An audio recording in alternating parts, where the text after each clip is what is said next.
Hello there. A little bit puffed. I've just had a bit of a run to get here, but I really wanted to share some important things with you today, or I regard them as important, which is, helpful to me to at least express them in a way that I believe some people might gain benefit. If you have been tracking this sort of coronavirus situation at all, there are a number of things which you sort of most likely already, or perhaps ought be scratching your head about with respect to how they've arrived at the conclusions they have to make the strong decisions and have the incredible impact those decisions have had on our general everyday comings and goings on an individual level. The library will close in 20 minutes' time. Thank you. Beg your pardon. Pardon my chewy. I don't know what to do now. I just have to swallow it. Gone. Yeah, I basically believe that a lot of people are very perplexed as to, they're in two minds about what is going on. On the one hand, they're beginning to associate increasingly with their neighbours, which is a wonderful development as far as my observation is concerned. I can see that people are starting to, I suppose you might technically consider it compromise the social distancing rules or impositions, but at the same time they seem to have a degree of confidence, most particularly and actually specifically around children who are just brilliantly interacting with one another as they ought, and not they should have been doing so throughout. I think without meaning to do so, I think parents have caused a lot of difficulty, distress to their children, because the children are, it's not rational, it's not logical, and children are very functional in ways that adults simply aren't, because we're encouraged or trained to engage these abstractions and give priority to abstractions which aren't very, if at all, representative of reality, and let those control us. Well, our children have not, I suppose in this case, had the advantage of that. It's not an advantage in real terms. I say advantage in inverted commas. It's basically adults have been trained in a way that they will, upon reflection, identify with and accept. And I suppose, it's not, I think it's not necessarily a type of, well, it is probably a type of shame, personal shame that we all feel in regard to having accepted a lot of the propositions, a lot of the sort of impositions of information that have bent our minds and caused us to, prefer the authority, in inverted commas again, of others who are, I don't want to cause unnecessary or undue tensions, but people who have also been trained in like manner, except when it came to choosing an academic career, when it came to choosing a particular pathway in life that was specific to their own, I don't know. I'm not a sociologist, or I'm not a psychologist. I'm not a qualified person to speak in this manner, but I think, there is a spectrum, and there is an altruism of sorts, which most particularly in those adolescent years where these decisions are demanded of us as adolescents, that we would try and, we need to make, practically, that we're setting the course of our lives, set the course of our lives to no small degree, and we need to have chosen carefully, and there's a lot of responsibility which is inappropriate, because it's actually not real responsibility. Again, it's based on an abstraction of reality, a projection of, an outcome. And, and this is the reality, I believe, this is the truth, as best I can understand it. That projection is quite often, I use the word manipulated, and I use that in a way that I don't mean to be inflammatory, but it is very much the case that, people following other people, have developed a conviction and a determination to supply the best possible, outcomes and output from their career decisions and all the rest of it. And yet at the same time,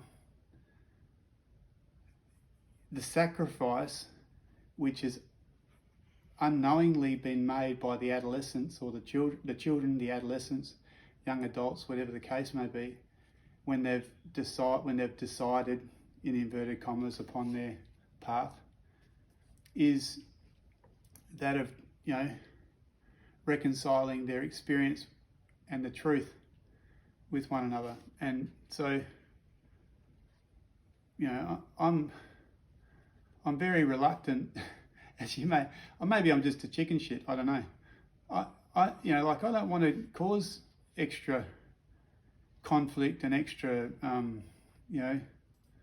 anxiety or extra anger. I want to be able to, encourage and produce positive and effective emotional and thoughtful responses from people. And I want people to understand that a lot of the time there's a bit of a conflict between those two things, and that's on the basis of exactly what I've been talking about for the last many minutes, because we've made commitments to certain, what I would describe as agendas or certain,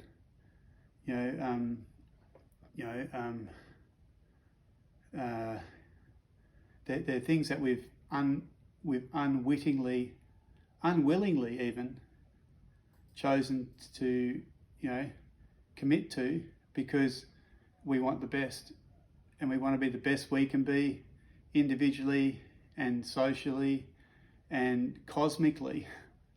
But we're compromised because that word which I used before, manipulation, whether it's manipulation, whether you believe in manipulation being the case or whether you don't, it's irrelevant. And this is the case with religions and all the rest of it too. It's irrelevant what people believe. The idea of believing something is contrary to, discovering truth in real terms, because if you decide, so to speak, that you believe something, you are excluding a significant, if not, the majority of potential counterpoints which exist. It's exactly what's happening in this situation we're in at the moment. I've gone off on a bit of a tangent, but that's not surprising. It's Saturday night. I've had a really great little. I met up with a neighbour of mine and we walked and talked, and it was great. And I talked about something which is really important to all of us, and there's so many important things to all of us right now that I wish I could have more structure in my life to be able to talk about them systematically for you to gain best advantage from. But at this stage, what I can do is, sort of just bounce off what I'm experiencing personally. I really care about the way that we adapt to the difficulties and the advantages of our current circumstances. I think there's enormous potential. However, that enormous potential applies both to, a good outcome being produced by the attentive and applied effort and, attention of people like you who are listening to, people like me, for whatever, I wish I was a lot better than I am, but, I'm just trying to do what I can. If we listen to each other and be encouraged, we can really start to work out using each other's strengths and identifying and, you know, securing one another's weaknesses against the, you know, the equal potential of a bad outcome, which would mean that we were far less stable, secure, confident, you know, loving, pardon that word being used, but, you know, free of fear, but, you know, and able to utilize, to engage our functional thinking and apply it to whatever our experiences are, so that we also understood the nature of, you know, well, government, the nature of authority with respect to, you know, the full spectrum of authorities, the systems that, you know, occur within a government, be it the military, the, you know, the executive arm of the law, which is the police, whether it be, you know, the medical authorities who are, you know, essentially backed up by all these other, you know, government managed and government run authorities. All that stuff happens. We've got to make sure we don't let those things overwhelm our own thinking. So I want you to think for yourselves, and I've got this sheet which you've no doubt noticed I'm trying to get to. I listened to a really brilliant, it's actually a radio broadcast, but it was on podcast. And as a fellow who I really encourage anyone and everyone who has a concern to make sure that things are understood, you know, in relation to what's going on globally and locally. His name is David Crowe, and he's really, you know, he's just a fair dinkum, you know, guy who just wants to make sure that we don't get overly, we don't get overwhelmed by the, you know, effective mainstream information media influence. And the most important thing is, just going back, it's full circle for me, it's basically what the hell is going on here. We've got a testing protocol. This is 2 pages, and I'll just hold it up for you. And this is gold. You need to read it for yourselves. This is gold. This is on the back of an interview with a really lovely Irish professor who is recognised as the worldwide global authority regarding PCR, RT-PCR technology.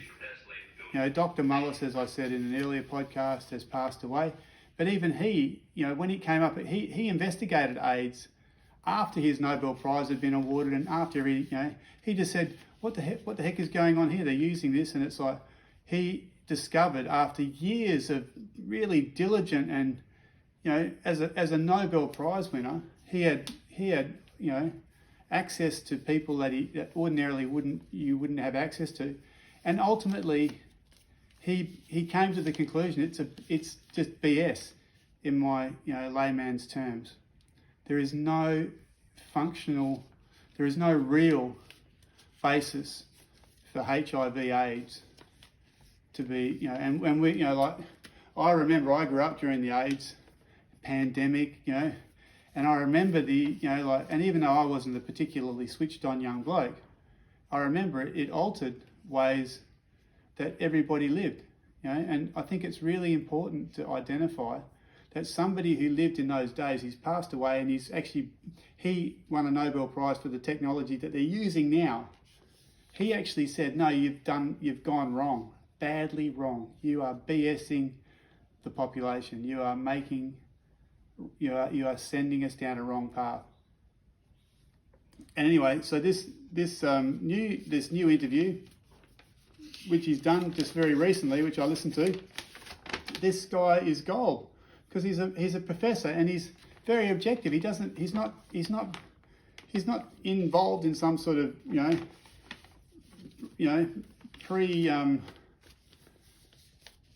pre-committed way to giving people information. He's just saying, well, yeah, you know, when he's asked good questions by an interviewer who's, you know, although he's not established academically to qualify to ask the questions, this guy has done a lot of, you know, miles, and he's done a lot of good work, and he's actually very astute, very competent to ask the questions which he has.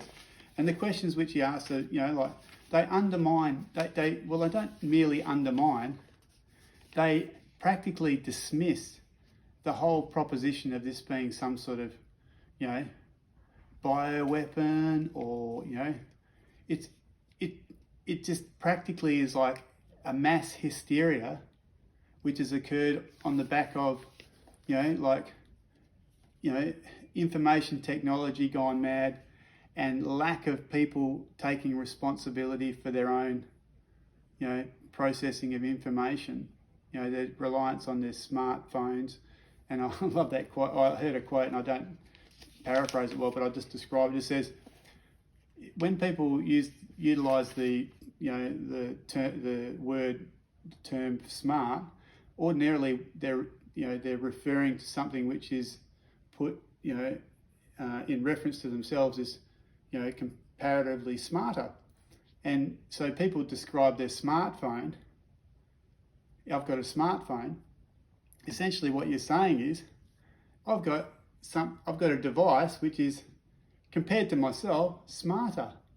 And that's, you know, it's just, you know, it's not laughable. It's actually quite sad, because it's, you know, practical. I think, you know, many a true word is said in jest.